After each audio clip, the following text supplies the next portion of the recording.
Selamat pagi adik-adik semua. Apa kabarnya hari ini? Ibu berharap semuanya dalam keadaan sehat ya. Nah, kita hari ini bertemu kembali di dalam renungan kesayangan kita, Habatus Hidupku Bagi Kristus. Mari kita buka Alkitab kita di dalam kitab Amsal pasal 24 ayat 15 sampai yang ke-18. Amsal pasal 24 ayat 15 sampai 18. Sudah menemukan semuanya?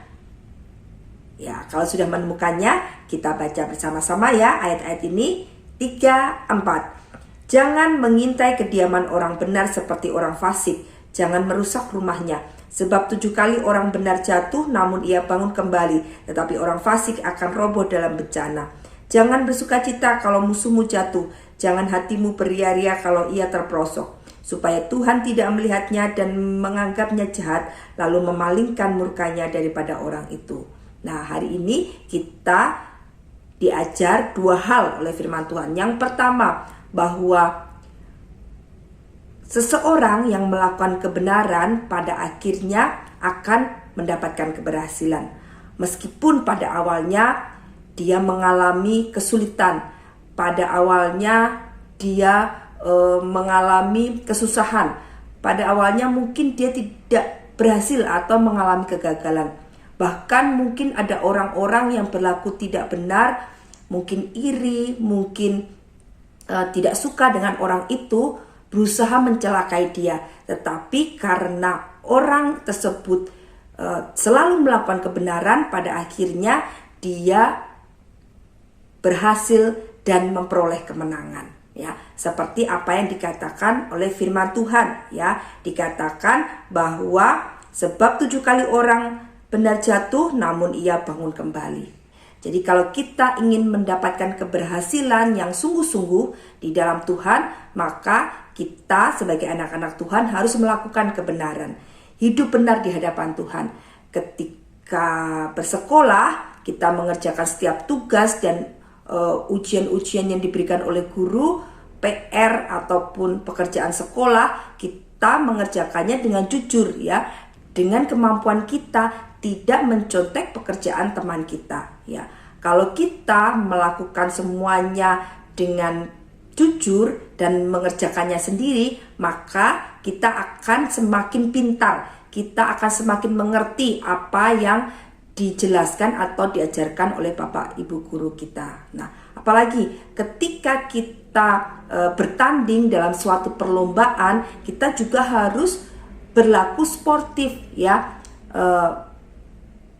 melakukan semuanya sesuai dengan peraturan yang ada. Nah, ketika kita memperoleh kemenangan, maka kemenangan kita tidak akan ada yang bisa mengganggu gugat ya, tidak akan ada yang bisa memprotesnya, karena kita sudah melakukan semuanya sesuai dengan peraturan yang ada, dan memang apa yang kita terima sesuai dengan apa yang sudah kita lakukan. Itulah yang akan kita terima ketika kita selalu melakukan kebenaran. Mungkin pada awalnya kita banyak mengalami kegagalan ya. Ketika mengikuti lomba-lomba mungkin kita sering kalah ya, tidak langsung menang, tetapi kita terus berlatih, terus berusaha, maka suatu saat kita pasti bisa memperoleh kemenangan karena ketekunan kita dan melakukannya sesuai dengan kebenaran firman Tuhan.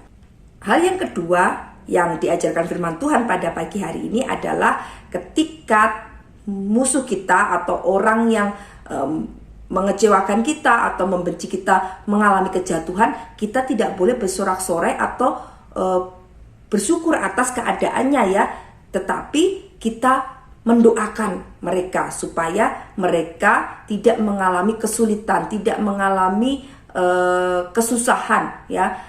Walaupun mungkin mereka suka jahat kepada kita, suka melakukan hal yang tidak benar kepada kita, tetapi karena kita memiliki kasih yang besar, kita mau mengampuni mereka dan kita mendoakan yang terbaik buat mereka. Karena Tuhan Yesus sudah terlebih dahulu mengasihi kita saat kita masih berdosa ya. Kita yang nakal, kita yang tidak benar, tapi Tuhan masih mengasihi kita dan mau yang terbaik terjadi dalam kehidupan kita. Demikian pula ketika kita memiliki orang-orang yang ada di sekitar kita yang tidak suka dengan kita, yang suka menyakiti kita atau mengecewakan kita, kita juga harus bersikap seperti apa yang dilakukan Tuhan Yesus Kristus. Kita tetap mengasihi mereka, mendoakan mereka, dan ingin yang terbaik terjadi dalam kehidupan mereka, sehingga mereka melihat kasih Tuhan ada di dalam kehidupan kita dan nama Tuhan dipermuliakan atas kehidupan kita. Jadi mau ya adik-adik untuk menjadi anak-anak yang selalu hidup dalam kebenaran dan hidup penuh kasih terhadap siapa saja, terutama kepada teman-teman yang memusuhi kita. Karena itulah yang diinginkan Tuhan dilakukan oleh anak-anaknya yang setia. Amin. Mari kita berdoa bersama-sama. Bapak, terima kasih untuk hari ini kami boleh belajar kebenaran firman Tuhan dan diajarkan untuk kami selalu hidup dalam kebenaran meskipun kami banyak menghadapi tantangan, banyak menghadapi kegagalan, tetapi biarlah kami terus tekun dan setia melakukan kebenaran. Karena pada saatnya nanti Tuhan akan memberikan upah yang sesuai dengan apa yang kami kerjakan. Dan semuanya mendatangkan kesukaan bagi kehidupan kami oleh karena Tuhan memberikan yang terbaik dalam kehidupan kami. Kami juga berdoa supaya Tuhan menolong kami, supaya kami terus boleh mengasihi siapa saja, terutama orang-orang yang membenci kami, dan mendoakan mereka, memberkati mereka di dalam doa-doa kami. Terima kasih Tuhan, terus pakai kami, anak-anak-Mu yang setia ini untuk menjadi berkat dan kesaksian dimanapun Tuhan menempatkan kami. Terima kasih Bapa, sepanjang hari ini ketika kami berkegiatan, biarlah Tuhan memimpin dan menolong kami. Dan biarlah hidup kami senantiasa memuliakan nama-Mu. Di dalam nama Tuhan Yesus Kristus kami sudah berdoa dan mengucap syukur. Amin. Selamat pagi, Tuhan Yesus memberkati. Habartus